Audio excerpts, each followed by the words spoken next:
Hi, hello, my dear students, my dear children. This is the part 3 video of our chapter Humanism. പ്രിയപ്പെട്ട കുട്ടികളെ, chapter 1 ഹ്യൂമനിസത്തിൻ്റെ part 3 വീഡിയോയിലേക്ക് നമ്മൾ കയറുകയാണ്. ഈ class നമ്മുടെ പാർട്ട് 1, പാർട്ട് 2 ക്ലാസ്സുകളുടെ കണ്ടിന്യൂവേഷനാണ്. എല്ലാവരും പാർട്ട് 1, പാർട്ട് 2 വീഡിയോ വ്യൂ ചെയ്യുക, പാർട്ട് 3യിലേക്ക് വരിക. ഓക്കെ, അപ്പം നമ്മൾ എന്താണ് നമ്മുടെ ഹ്യൂമനിസത്തിൽ ഇതുവരെയും പഠിച്ച് നമ്മൾ മനസ്സിലാക്കിയത്? മിഡീവിയൽ ടൈമും 14th സെഞ്ച്വറിയും തമ്മിലുള്ള ഡിഫറൻസ് ആണ് നമ്മൾ കണ്ടത്. മിഡീവിയൽ ടൈമിൽ അന്നത്തെ ഫിലോസഫി, എന്നാൽ റെനേസൻസ് പീരീഡിൽ ഉണ്ടായ ഹ്യൂമനിസം, അപ്പോൾ അത് തമ്മിലുള്ള അതിൻ്റെ ഫീച്ചേഴ്സ് തമ്മിലുള്ള ഡിഫറൻസ് നമ്മൾ എന്താണെന്നെല്ലാം നമ്മൾ മനസ്സിലാക്കി. അപ്പം നമ്മളിവിടെ ഓരോന്നും എന്താണ് പഠിച്ചുകൊണ്ടിരിക്കുന്നത്? റെനേസൻസ് പീരീഡിൽ ഉണ്ടായ ചേഞ്ചസ് ആണ് നമ്മൾ പഠിച്ചുകൊണ്ടിരിക്കുന്നത്, അല്ലേ? ഓരോ social, political, art, architecture, science, religion, literature, അങ്ങനെ ഓരോ രംഗത്തും ചേഞ്ചസ് ഉണ്ടായി.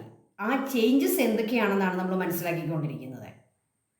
ഓക്കെ, അപ്പോൾ പെയിൻറ്റിങ്സ് നമ്മൾ പഠിച്ചു കഴിഞ്ഞു. പാർട്ട് 2 വീഡിയോയിൽ നമ്മൾ പെയിൻറ്റിങ്സ്, റെനേസൻസ് പെയിൻറ്റിങ്സും മിഡീവിയൽ ടൈമിലെ പെയിൻറ്റിങ്സും തമ്മിലുള്ള ഡിഫറൻസ് നമ്മൾ മനസ്സിലാക്കി.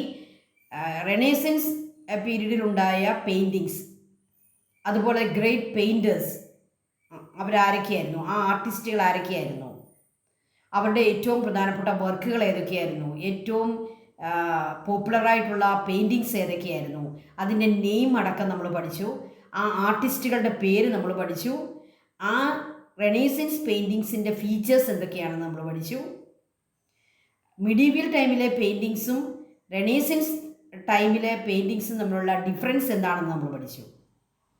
ഇന്ന് നമ്മൾ അടുത്ത ഒരു വിഷയത്തിലേക്ക് കടക്കുകയാണ്, സ്കൾപ്ചർ. അപ്പോൾ നമുക്ക് ഇന്നത്തെ ക്ലാസ്സിലേക്ക് കയറാം. റെനേസൻസ് സ്കൾപ്ചർ എന്താണ്? സ്കൾപ്ചർ എന്നുള്ളതിൻ്റെ മലയാളം വേർഡ് എന്താണ്? കൊത്തുപണികൾ, അല്ലേ? കൊത്തുപണി, മാർബിളിലോ കല്ലിലോ മറ്റും രൂപങ്ങൾ നിർമ്മിക്കുക, കൊത്തുപണികൾ നടത്തുക, അങ്ങനെയുള്ള രൂപങ്ങൾക്കാണ് സ്കൾപ്ചേഴ്സ് എന്ന് പറയുക. അപ്പോൾ റെനേസൻസ് പീരീഡിൽ ഉണ്ടായ സ്കൾപ്ചേഴ്സ്, അതിലെ ഇമ്പോർട്ടൻ്റ് ആയിട്ടുള്ള നെയിം എന്തൊക്കെയാണ്, പ്രധാനപ്പെട്ട ശില്പികൾ ആരൊക്കെയാണ്, അവരുടെ പ്രധാനപ്പെട്ട വർക്കുകൾ ഏതൊക്കെയാണ്, അങ്ങനെയുള്ള റെനേസൻസ് സ്കൾപ്ചറിൽ ഉണ്ടാകുന്ന ആ മിഡീവിയൽ ടൈമിൽ നിന്നുള്ള ചേഞ്ചസ് എന്തൊക്കെയാണ്. അപ്പോൾ ചേഞ്ചസ് ആണ് നമ്മളിവിടെ പ്രധാനമായിട്ടും പഠിക്കുന്നത്. അതാണ് നമ്മുടെ key word. What were the changes we can noticed in Renaissance sculpture? Okay, അപ്പോൾ നമുക്കതിൻ്റെ ഒരു ലിസ്റ്റ് മനസ്സിലാക്കാം. റെനേസൻസ് സ്കൾപ്ചറിൽ ഏറ്റവും പ്രധാനപ്പെട്ട സ്കൾപ്ചറുകളായ ഡേവിഡിൻ്റെ ഒരു സ്റ്റാച്യു. ആരാണ് ഈ ഡേവിഡ്? നമുക്കറിയാം, അത് ബൈബിളിലെ ഒരു ഹീറോയാണ് ഡേവിഡ്. ദാവീദ് എന്ന് നമ്മൾ മലയാളത്തിൽ പറയും. ഡേവിഡ്, അദ്ദേഹത്തിൻ്റെ ഒരു ശില്പം, അദ്ദേഹത്തിൻ്റെ ഒരു കൊത്തുപണി, അല്ലേ, മാർബിളിൽ ഉണ്ടാക്കിയ ഒരു ശില്പം. ഡൊനാറ്റിലോ എന്ന് പറയുന്ന ഒരു പ്രധാനപ്പെട്ട ഒരു ശില്പിയാണ് അത് നിർമ്മിച്ചത്. ഡൊനാറ്റിലോ ഒരു മോസ്റ്റ് ഇമ്പോർട്ടൻറ്റ് ആർട്ടിസ്റ്റാണ്. സ്കൾപ്ചർ ചെയ്യുന്ന ഏറ്റവും പ്രധാനപ്പെട്ട ആർട്ടിസ്റ്റായിരുന്നു ഈ റെനേസൻസ് പീരീഡിലെ ഡൊനാറ്റിലോ. മറ്റൊരു പ്രധാനപ്പെട്ട ആർട്ടിസ്റ്റ് മൈക്കലാഞ്ചലോ ആയിരുന്നു. മൈക്കലാഞ്ചലോ അദ്ദേഹം ഒരു പെയിൻറ്റിങ്സ് നിർമ്മിച്ച ആളാണ്. അതുപോലെ തന്നെ മൈക്കലാഞ്ചലോയുടെ ലാസ്റ്റ് ജഡ്ജ്മെൻ്റ് ഒക്കെ നമ്മൾ കണ്ടതാണ്. നമ്മളെ പാർട്ട് 2 വീഡിയോയിൽ പഠിച്ചു. മൈക്കലാഞ്ചലോയുടെ ഏറ്റവും പ്രധാനപ്പെട്ട ഒരു പെയിൻറ്റിംഗ് ആണ് ലാസ്റ്റ് ജഡ്ജ്മെൻറ്റ്. ഓക്കെ, അപ്പോൾ അദ്ദേഹത്തിൻ്റെ പ്രധാനപ്പെട്ട ഒരു സ്റ്റാച്യു ആണ് പിയാത്ത മൈക്കലാഞ്ചലോയും ഡേവിഡ് എന്ന ആ ബൈബിൾ ഹീറോയെ അദ്ദേഹം ഒരു എന്താണ് ശില്പമാക്കി മാറ്റിയിട്ടുണ്ട് ഡേവിഡ്. അപ്പോൾ ഡേവിഡ് 2 പേർക്ക് വരുന്നുണ്ട്, ഡൊണാറ്റലോയ്ക്കും ഡേവിഡ് ഉണ്ട്. നമുക്ക് ആ ശില്പങ്ങളൊക്കെ ഒന്ന് കാണാം. ടീച്ചർ അതിൻ്റെ പിക്ചേഴ്സൊക്കെ ഇവിടെ എടുത്തു വെച്ചിട്ടുണ്ട്, നിങ്ങളെ കാണിച്ചു തരാം. ഡൊണാറ്റലോയുടെ ഡേവിഡും മൈക്കലാഞ്ചലോയുടെ ഡേവിഡും ആ നിർമ്മിതിയിലെ ഡിഫറൻസ് ഉണ്ട്. അതെന്താണെന്ന് നമുക്ക് കാണാം. ദെൻ ഡൊണാറ്റലോയുടെ ഗട്ടമെല എന്ന് പറയുന്ന ഒരു സോൾജിയറുടെ ഒരു ശില്പമുണ്ട്, ഗാട്ടിമല. അപ്പോൾ ഡേവിഡ്, ഗാട്ടിമല, പിയാത്ത, ദെൻ മൈക്കലാഞ്ചലോസ് ഡേവിഡ്. പിയാത്ത നിങ്ങൾക്കറിയാം, അതും ബൈബിളിൽ നിന്നുള്ള ഒരു ശില്പമാണ് പിയാത്ത. ഇത് നിങ്ങളെല്ലാവരും കണ്ടിട്ടുള്ള ശില്പം തന്നെയാണ്.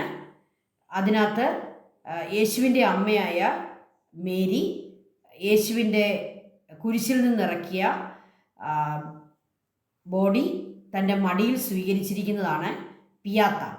അപ്പോൾ നമുക്ക് ആ ശില്പങ്ങളൊക്കെ ഒന്ന് കാണണം. ഡൊണാറ്റലോ ഇദ്ദേഹമാണ് റെനേസൻസ് സ്കൾപ്റ്റർ ഏറ്റവും ഒരു പ്രധാനപ്പെട്ടയാളെന്ന് പറയുന്നത്. ഇദ്ദേഹം ഒരു ഇറ്റാലിയൻ സ്കൾപ്റ്ററാണ്, ഒരു ശില്പിയാണ് ഡൊണാറ്റലോ. ഇദ്ദേഹത്തിൻ്റെ ഏറ്റവും പ്രധാനപ്പെട്ട 2 വർക്കുകളാണ് ഡേവിഡും ഗാട്ടിമല. ഇതാണ് ഡൊണാറ്റലോയുടെ ഡേവിഡ്. ശില്പത്തെ നിങ്ങളൊന്ന് നോക്കുക. ഡൊണാറ്റലോയുടെ ഡേവിഡ് ഈ രീതിയിലാണ് അദ്ദേഹം നിർമ്മിച്ചിരിക്കുന്നത്. ഇത് ഡൊണാറ്റലോയുടെ ഗാട്ടിമല, ഒരു സോൾജിയറാണ്. ഒരു ഹോഴ്സിൻ്റെ പുറത്ത് യുദ്ധത്തിന് പോകാൻ റെഡിയായിട്ടിരിക്കുന്ന ഒരു സോൾജിയർ. ഇതാണ് ഡൊണാറ്റലോയുടെ ഗാട്ടമല. ഓക്കെ. ദെൻ മൈക്കലാഞ്ചലോയുടെ ഡേവിഡിനെ നിങ്ങൾ കാണുക. മൈക്കലാഞ്ചലോയും സെയിം ഡേവിഡിനെ തന്നെ ഒരു ശില്പമാക്കിയിട്ടുണ്ട്. This is the Michelangelo's David. Okay. അതിൻ്റെ കുറച്ചുകൂടി സൂം ചെയ്ത ഒരു പിക്ചറാണ്. ആ ശില്പത്തിൻ്റെ അതിൻ്റെ ഹെഡും മറ്റു ഭാഗങ്ങളും കാണിക്കുന്ന ഒരു കുറച്ചുകൂടി സൂം ചെയ്ത ഒരു ചിത്രമാണ് നിങ്ങളതിൻ്റെ കൂടെ കാണുന്നത്. ഓക്കെ. നമുക്കൊരു ക്വസ്റ്റ്യനിലേക്ക് വരാം. Donatello was one of the most important sculptures of the Renaissance period. Explain. ഇവിടെ ഡൊണാറ്റലോയെ സംബന്ധിച്ച് ഒരു നോട്ട് കുറിക്കാൻ പറഞ്ഞാൽ, prepare a note on the great most important sculptor Donatello, Italian sculptor. Donatello liberated the art of sculpture from the medieval Gothic style, giving his works greater power and individuality. ഡൊണാറ്റലോയുടെ ശില്പങ്ങൾ, he liberated the art of sculpture from medieval Gothic style. He gave his work greater power and individuality.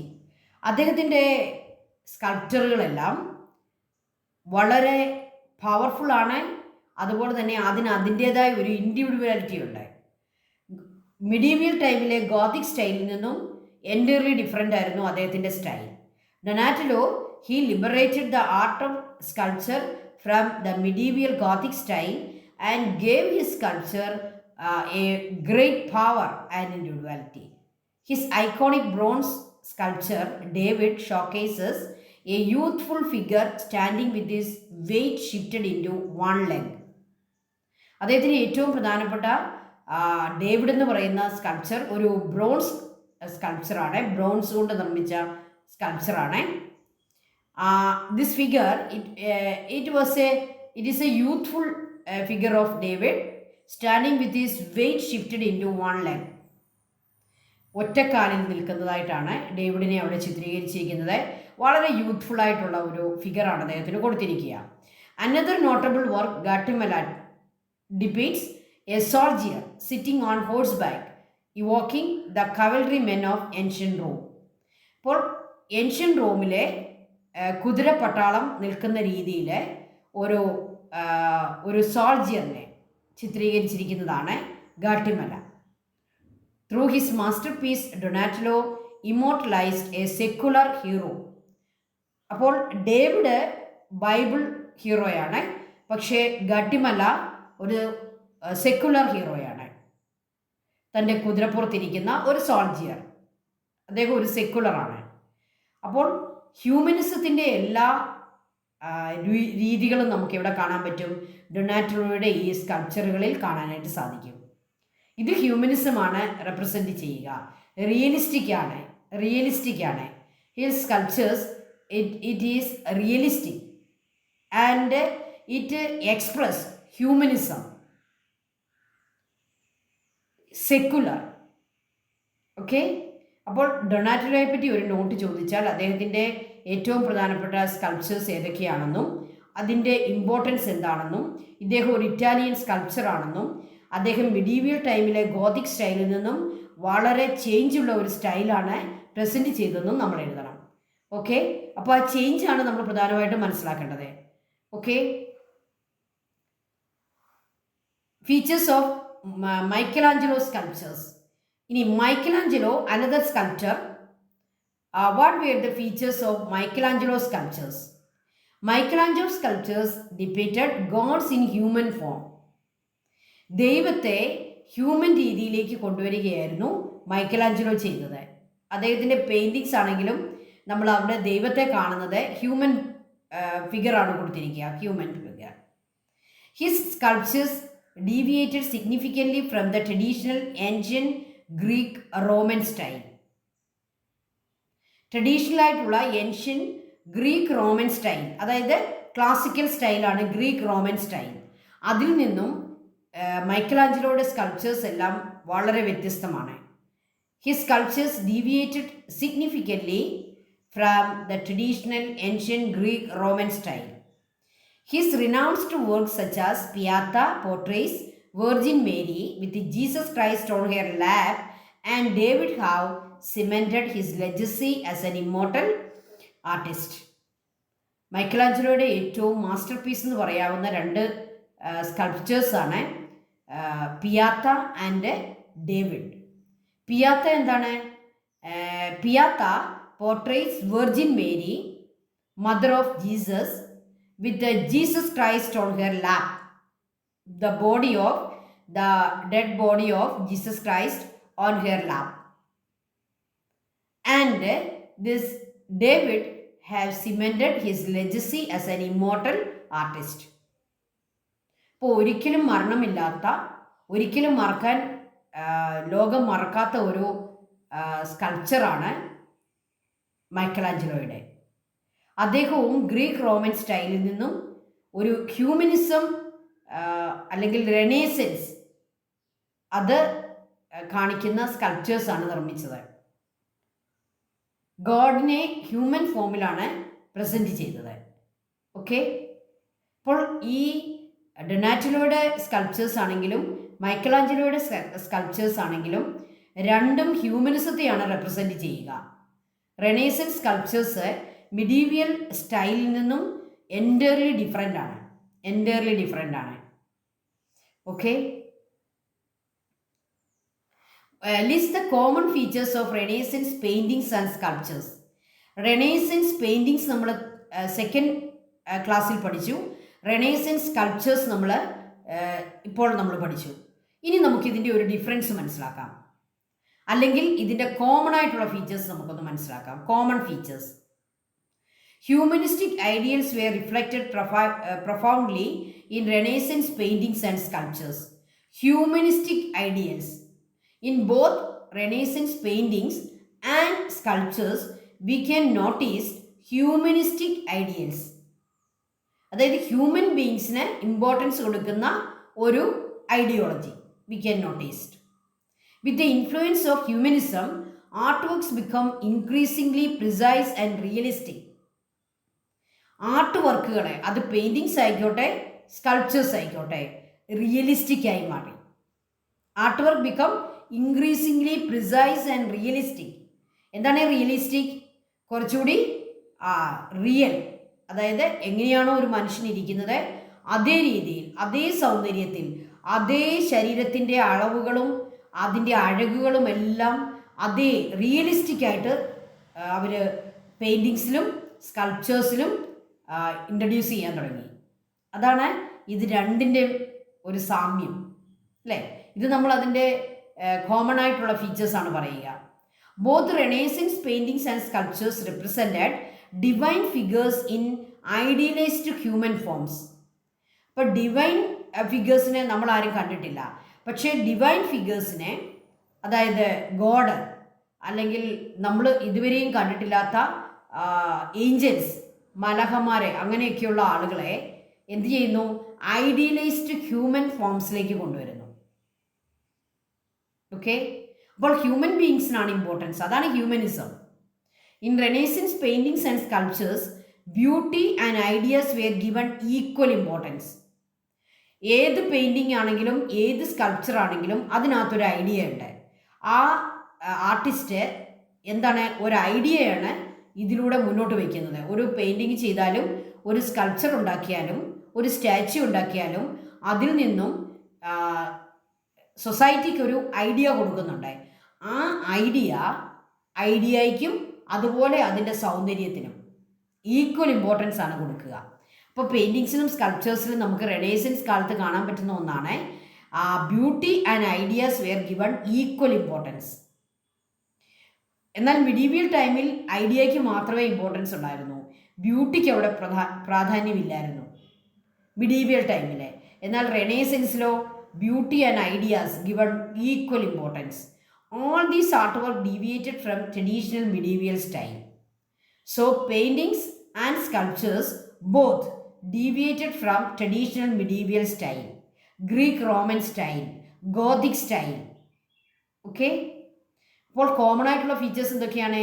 ഹ്യൂമനിസത്തെ promote ചെയ്യുന്നു, human ബീയിങ്സിൻ്റെ ബ്യൂട്ടിയും ഐഡിയയ്ക്കും equal importance കൊടുക്കുന്നു, divine ഫിഗേഴ്സിനെ idealist human ഫോംസിലേക്ക് കൊണ്ടുവരുന്നു. ഇത് realistic ആണ്, കുറച്ചുകൂടി rational ആണ്. അത് ആ വേർഡ് നമുക്ക് ഉപയോഗിക്കാം, rational. It is more rational than medieval figures. Okay, new style, idealistic, realistic, humanism. To promote humanism, both paintings and sculptures promote humanism.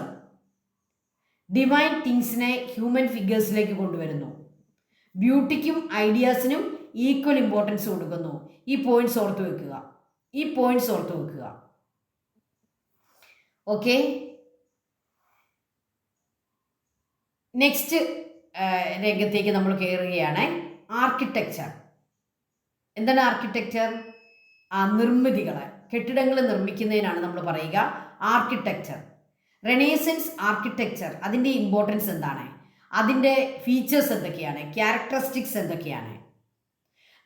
ഇറ്റലിയിലെ ധാരാളം ദേവാലയങ്ങളും ചർച്ചസും കത്തീഡ്രൽസും അതുപോലെ തന്നെ ബെസിലിക്കകളും ഒക്കെ നിർമ്മിച്ച ഒരു കാലഘട്ടമാണ് ഈ renaissance period. 14th, 15th, 16th century. ഇതുപോലുള്ള ഗ്രേറ്റ് ആർട്ടിസ്റ്റുകൾ വളരെ മനോഹരമായി നിർമ്മിച്ച ഇറ്റലിയിലെ കത്തീഡ്രലുകളും ബെസിലിക്കകളും ചർച്ചസും എല്ലാം നമ്മൾ ഇപ്പോഴും അത്ഭുതത്തോടെ നോക്കുന്ന കാര്യങ്ങളാണ്. ആ ആർക്കിടെക്ചറിൻ്റെ എന്താണ് അതിൻ്റെ ഫീച്ചേഴ്സ്? അതാണ് നമ്മൾ പഠിക്കുന്നത്. Italian architecture. Renaissance architecture witness huge transformations from the ancient medieval period. We can notice an entire difference from the medieval style in Renaissance period in the field of architecture. In the field of architecture, we can notice a huge change. We can witness huge transformation from the ancient medieval Gothic style. Filippo Brunelli set a new style in architecture. അപ്പോൾ ആർക്കിടെക്ചറിൻ്റെ കാര്യം പറയുമ്പോൾ ഏറ്റവും പ്രധാനപ്പെട്ട ഒരു ആർക്കിടെക്റ്റിനെ നമ്മൾ പരിചയപ്പെടുന്നുണ്ട്, ബ്രൂണസെല്ലി. He set a new style, quite different from the Gothic architectural style of the medieval period. Influence of ancient Greek Roman style is evident in the cathedral he built in Florence. അപ്പോൾ ഇറ്റലിയിലെ ഏറ്റവും പ്രധാനപ്പെട്ട ഒരു city ആയിരുന്നു Florence. ആ ഫ്ലോറൻസിൽ ബ്രൂണസെല്ലി ഒരു cathedral നിർമ്മിച്ചു. ആ കത്തീഡ്രലിലെ നമുക്ക് ഗോതിക് സ്റ്റൈലല്ല, ഗ്രീക്ക് റോമൻ സ്റ്റൈലിലാണ് കാണുക. അതൊരു ഏൻഷ്യൻ സ്റ്റൈലാണ്, പക്ഷേ അദ്ദേഹം ആ സ്റ്റൈലിനെയാണ് തൻ്റെ കത്തീഡ്രൽ നിർമ്മാണത്തിന് കൂടുതൽ ഉപയോഗപ്പെടുത്തിയത്. Greek Roman style, not Gothic style. The leafy towers found in Gothic style were replaced with domes. എന്താണ് ഈ ലീഫ്റ്റി ടവേഴ്സ്? ഗോതിക് സ്റ്റൈൽ എന്ന് പറയുന്ന, അതായത് മിഡീവിയൽ പഴയ സ്റ്റൈൽ എന്ന് പറയുന്നത് ഇങ്ങനെ ഗോപുരങ്ങൾ പോലെ നിൽക്കുന്ന ഒരു സ്റ്റൈലായിരുന്നു. ഇങ്ങനെ ഉയർന്ന ഗോപുരങ്ങൾ, താഴെ കുറച്ച് വീതി കാണും, മുകളിലേക്ക് വരുംതോറും അതിൻ്റെ വലിപ്പം കുറഞ്ഞ് കുറഞ്ഞ് ഏറ്റവും ടോപ്പിലെത്തുമ്പോൾ ഒരു പോയിന്റിലെത്തും. അങ്ങനെ ഉയർന്നു നിൽക്കുന്ന ആ ഒരു സ്റ്റൈലാണ് ഗോതിക് സ്റ്റൈൽ. അതിൽ നിന്നും മാറി ഒരു ഡോംസിനെ പ്ലേസ് ചെയ്തു. എന്താണ് ഈ ഡോംസ്? ആ താഴികക്കുടങ്ങൾ, ഇങ്ങനെ ഉരുണ്ടിരിക്കുന്ന താഴികക്കുടങ്ങളുടെ രീതിയിലേക്ക് മാറി. The lefty towers found in Gothic style were replaced with domes. In the St. Peter's Basilica, built under the supervision of Michelangelo and Bramant, his style is more evident. ഇപ്പോൾ ഈ ഡോംസ് ഉള്ള ഒരു ന്യൂ സ്റ്റൈൽ നമുക്ക് കാണണമെങ്കിൽ ഏറ്റവും best example is Saint Peter's Basilica. റോമിലെ Saint Peter's Basilica, അതിൻ്റെ നിർമ്മാണത്തിൻ്റെ ചുമതല ആർക്കായിരുന്നു? ആ ഗ്രേറ്റ് ആർട്ടിസ്റ്റായിട്ടുള്ള മൈക്കലാഞ്ചലോയും ബ്രാമൻറ്റ് എന്ന് പറയുന്ന 2 പേര് ചേർന്നാണ് അത് ചെയ്തത്. ഓക്കെ, മൈക്കലാഞ്ചലോയുടെ പെയിൻറ്റിങ്സും സ്കൾപ്ചേഴ്സും എല്ലാം കൊണ്ട് മനോഹരമാക്കിയ സെൻറ്റ് പീറ്റേഴ്സ് ബസിലിക്ക, ഇന്നും ഒരു അത്ഭുതമായി നിൽക്കുന്ന റോമിലെ സെൻറ്റ് പീറ്റേഴ്സ് ബസിലിക്ക ഈ എന്താണ് ഡോംസ് ഉള്ള ഒരു സ്റ്റൈലാണ്, ഡോംസ്. ഇപ്പോൾ എന്തൊക്കെയാണ് ആർക്കിടെക്ചറിൻ്റെ ഇമ്പോർട്ടൻസ്, അല്ലെങ്കിൽ ആർക്കിടെക്ചറൽ സ്റ്റൈൽ, റെനേസൻസ് ആർക്കിടെക്ചർ, അതിൻ്റെ ഫീച്ചേഴ്സ് എന്തൊക്കെയാണ്? We can witness a huge transformation from medieval period, ancient medieval period. Filippo Brunelleschi, a new style in architecture, quite different from the Gothic style. What happened? Greek Roman style is evident in the cathedral he built in Florence. Leafy towers were replaced by domes. Best example, St. Peter's Basilica. Okay, next renaissance literature. അടുത്തൊരു ഘട്ടത്തിലേക്ക് നമ്മൾ പോവുകയാണ്. ഇന്ന് നമ്മൾ ഏതൊക്കെ പഠിച്ചു? നമ്മൾ രണ്ടാമത്തെ നമ്മുടെ വീഡിയോയിൽ നമ്മൾ പെയിൻറ്റിങ്സ് പഠിച്ചു, റെനേസൻസ് പെയിൻറ്റിങ്സ്. ഇന്ന് നമ്മൾ പഠിച്ചത് റെനേസൻസ് സ്കൾപ്ചർ, റെനേസൻസ് ആർക്കിടെക്ചർ. അടുത്തത് റെനേസൻസ് ലിറ്ററേച്ചർ. റെനേസൻസ് കാലത്തെ സാഹിത്യം. സാഹിത്യത്തിൽ എന്തൊക്കെയാണ് നമ്മൾ കാണുന്നത്? പോയംസ്, പ്രോസ്, അല്ലേ, നോവൽസ്, ഷോർട്ട് സ്റ്റോറീസ്, ഇതെല്ലാം സാഹിത്യത്തിൻ്റെ വിവിധ രൂപങ്ങളാണ്. മിഡീവിയൽ ടൈമിൽ കൂടുതലും പോയംസ് ആയിരുന്നു, പോയംസ്. നമുക്ക് റെനേസൻസ് ലിറ്ററേച്ചറിലേക്ക് വരുമ്പോൾ എന്തൊക്കെ ഡിഫറൻസ് ആണ് നമ്മൾ കാണുന്നത് എന്നാണ് നമ്മൾ പഠിക്കുന്നത്. What were the differences we can noticed in Renaissance literature than medieval time? നമുക്ക് വില്യം ഷേക്സ്പിയറിൻ്റെ